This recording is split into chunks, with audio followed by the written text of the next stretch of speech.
اور ایسے لوگوں کو ڈرائے جو اس کے بعد سے اندیشہ رکھتے ہیں کہ اپنے رب کے پاس ایسی حالت سے جس میں جمع کیے جائیں گے کہ غیر اللہ میں سے نہ کوئی ان کا مددگار ہوگا اور نہ کوئی شفیع ہوگا۔ کیا بولتے ہیں کہ اپنے رب کے پاس ایسی حالت سے جمع کیے جائیں گے کہ غیر اللہ میں سے نہ کوئی ان کا مددگار ہوگا اور نہ کوئی شفیع ہوگا۔ شفیع کا مطلب کیا ہے؟ سفارش کرنے والا۔ سمجھ میں آ گیا؟ جس کو غیروں کو عبادت کرتے ہیں دنیا میں، کل قیامت کے دن یہ اللہ سے ہماری سفارش کرے گا، یہ کبھی نہیں ہوگا۔ وہ بھی اللہ کے سامنے کھڑا ہو کے اللہ کو عبادت اس کے اعمال کا حساب دینا پڑے گا۔ اس امید پر کہ وہ ڈر جاوے، شفیع ہوگا، اس امید پر کہ وہ ڈر جاوے اور ان لوگوں کو نہ نکالے جو صبح و شام اپنے پروردگار کی عبادت کرتے، جسے خاص اس کی رضامندی کا قصد رکھتے ہیں۔ ان کا حساب ذرا بھی آپ سے متعلق اور آپ کا حساب ذرا بھی ان سے متعلق نہیں کہ آپ ان کو نکال دے۔ جو اللہ کی عبادت کرتے ان کو نہیں نکالنا، وہ ہے اللہ کی عبادت کریں، صبح و شام علی الدوم اللہ کی عبادت میں لگے رہتے ہیں۔ اس لیے اللہ تعالیٰ کیا بولتے ہیں؟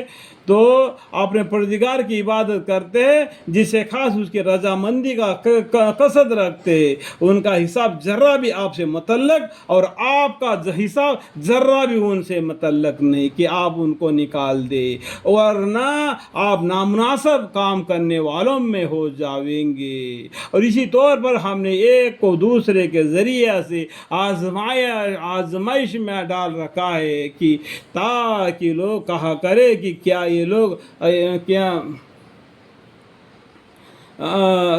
یہ لوگ ہے کہ ہم سب میں سے ان پر اللہ تعالیٰ نے فضل کیا ہے۔ تو یہ کوشچن کرتے کافی لوگ جو دین کو نہیں مانتے، وہ لوگ اس کے بارے میں۔ اور اس طرح پر ہم نے ایک اور دوسرے کے ذریعہ سے آزمائش میں ڈال رکھا ہے تاکہ لوگ کہا کرے کہ کیا یہ لوگ ہے کہ ہم سب میں سے ان پر اللہ تعالیٰ نے فضل کیا ہے۔ کیا یہ بات نہیں کہ اللہ تعالیٰ حق شناسوں کو خوب جانتا ہے؟ اور یہ لوگ جب آپ کے پاس آوے جو کہ ہمارے آیتوں پر ایمان رکھتے ہیں تو یوں کہہ دیجئے کہ تم پر سلامتی ہے، تمہارا رب نے مہربانی فرمانا اپنے ذمہ مقرر کر لیا ہے۔ دین اسلام کو جو قبول کر کے آپ کے پاس آتے ہیں ان کے بارے میں اللہ تعالیٰ کیا فرماتے ہیں؟ اور یہ لوگ جو آپ کے پاس آوے جو کہ ہماری آیتوں پر ایمان رکھتے ہیں تو یوں کہہ دیجئے کہ تم پر سلامتی ہے، تمہارے رب نے مہربانی فرمانا اپنا ذمہ مقرر کر لیا ہے کہ جو شخص تم میں سے کوئی برا کام کر بیٹھے جہالت سے، پھر وہ اس کے بعد توبہ کر لے، اللہم اغفری، اور اصلاح رکھے، تو اللہ تعالیٰ کی یہ شان ہے کہ وہ بڑے مغفرت والے ہیں، بڑے رحمت والے ہیں، اللہم اغفری۔ اور اس طرح ہم آیات کی تفصیل کرتے رہتے ہیں اور تاکہ مجرمین کا طریقہ ظاہر ہو جاوے، آپ کہہ دیجئے کہ مجھ کو اس کا ممانت کی گئی ہے کہ میں ان کی عبادت کروں جن کی تم لوگ اللہ کو چھوڑ عبادت کرتے ہو، یعنی شرک کرتے ہو۔ آپ کہہ دیجئے کہ میں تمہارا خیالت کا اتباع نہ کروں گا، کیونکہ اس حالت میں تو میں بے رہا ہو جاؤں گا اور راہ پر چلنے والوں میں سے نہ رہوں گا۔ راہ پر چلنے والے کون ہیں؟ ان الدین عند اللہ الاسلام، اسلام کو ماننے والے۔ اسلام کو چھوڑ کر جو زندگی بسر کرتا ہے وہ راہ سے گم ہو گیا، بدل گیا، پٹری سے نکل گیا۔ آپ کہہ دیجیے کہ میں تمہارے خیالات کا اتباع نہ کروں گا، کیونکہ اس حالت میں تو بے راہ ہو جاؤں گا اور راہ پر چلنے والوں میں نہ رہوں گا۔ آپ کہہ دیجیے کہ میرے پاس تو ایک دلیل ہے کہ میرے رب کی طرف سے یہ قرآن کریم ہے اور تم اس کی تکذیب کرتے ہو، یعنی قرآن کی تکذیب کرتے ہو۔ یہ ایسا قربا برکت والی قرآن ہے، یعنی اس کی ماننا چاہیے، یہ اللہ کا حکم ہے۔ جس چیز کا تم تقاضا کر رہے ہو وہ میرے پاس نہیں، حکم کسی کا نہیں بس اللہ تعالیٰ کا ہے۔ وہ یعنی اللہ تعالیٰ واقع بات کو بتلا دیتا ہے، حکم کس کا چلتا ہے؟ اللہ ہی کا چلتا ہے۔ جس چیز کا تم تقاضا کر رہے ہو وہ میرے پاس نہیں، حکم کسی کا نہیں بس اللہ تعالیٰ کے۔ وہاں یعنی اللہ تعالیٰ واقع بات کو بتلا دیتا ہے، اور سب سے اچھا فیصلہ کرنے والا وہی ہے۔ آپ کہہ دیجئے کہ اگر میرے پاس وہ چیزیں ہوتی جس کا تم تقاضا کر رہے ہو تو میرا اور تمہارا باہم قصہ فیصلہ ہو چکا ہوتا۔ آپ کہہ دیجئے اگر میرے پاس وہ چیزیں ہوتی جس کا تم تقاضا کر رہے ہو تو میرا اور تمہارا باہم قصہ فیصلہ ہو چکا ہوتا، اور ظالموں کو اللہ تعالیٰ خوب جانتا ہے۔ اور اس کے یعنی اللہ تعالیٰ کے پاس ہے خزانے تمام مخفی اشیاء کہ ان کو کوئی نہیں جانتا بجز اللہ تعالیٰ کے۔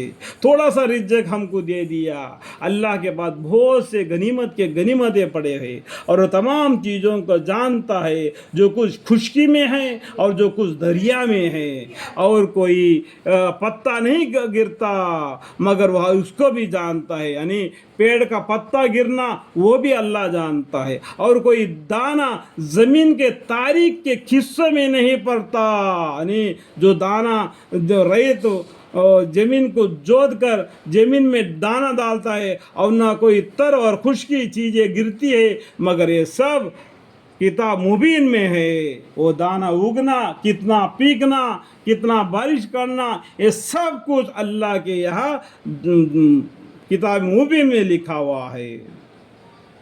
کہا ہے اور کوئی دانہ زمین کے تاریک کے حصے میں نہیں پڑتا، اور نہ کوئی تر و خشک چیز گرتی ہے، مگر یہ سب کتاب مبین میں ہے۔ اور وہ ایسا ہے کہ رات میں تمہاری روح کو ایک گران قبضہ کر دیتا ہے، اور جو کچھ دن میں کرتے ہو اس کو جانتا ہے، پھر تم کو جگہ اٹھاتا ہے تاکہ میعاد معین تمام کر دی جاوے، یعنی اس کا عمر کا کم ہوتے جاتا ہے۔ ایک دن نکل گیا تو اس کا عمر کم ہو جاتا ہے۔ ایک ہی ڈیٹ آف برتھ کر کے یعنی برتھ ڈے کر کے پارٹی بناتے ہیں نا، ان کے لیے اس بات کو جاننا چاہیے کہ تمہارا 1 سال کا عمر گھٹ گیا، اس طریقے سے اس کا عمر ختم ہو جائے گا، اس طریقے سے دنیا کا عمر بھی ختم ہو جائے گا، وہی قیامت بولتے ہیں۔ سمجھ میں آئے گا؟ اور جو کو تم دن میں کرتے ہو اس کو جانتا ہے، پھر تم کو جگہ اٹھاتا ہے تاکہ میعاد معین تمام کر دی جاوے۔ سمجھ میں آئے گا اس بات کو؟ تاکہ میعاد معین تمام کر دی جاوے، پھر اس کی طرف تم کو جانا ہے، اللہ کی طرف لوٹ کر جانا ہے، پھر تم کو بتلا دے گا جو کچھ تم کیا کرتے تھے، جو نام اعمال جو دہنے ہاتھ میں آئیں گے بائیں ہاتھ میں آئیں گے، اس سے تمہارے حساب کتاب ہو جائے گا۔ اللہ تعالیٰ سے دعا ہے یا اللہ ہمارے گناہوں کو معاف فرما دے، اور ہماری نیکی ایک بھی ہوگا اس کے بدلے میں ہمارے نام اعمال ہمارے دہنے ہاتھ میں عطا فرما، ہمارے حساب آسانی سے لے، آپ کی رحمت سے، پیغمبر صلی اللہ علیہ وسلم کے تو وسیلے سے مجھے، میرے بیوی، میرے بچے، میرے پورے خاندان وسیلہ تا قیامت نسل بانسل انصاف کے نام اعمال دہنے ہاتھ میں دے کر آپ کی رحمت سے جنت عطا فرما، آمین ثم آمین، والحمد للہ رب العالمین۔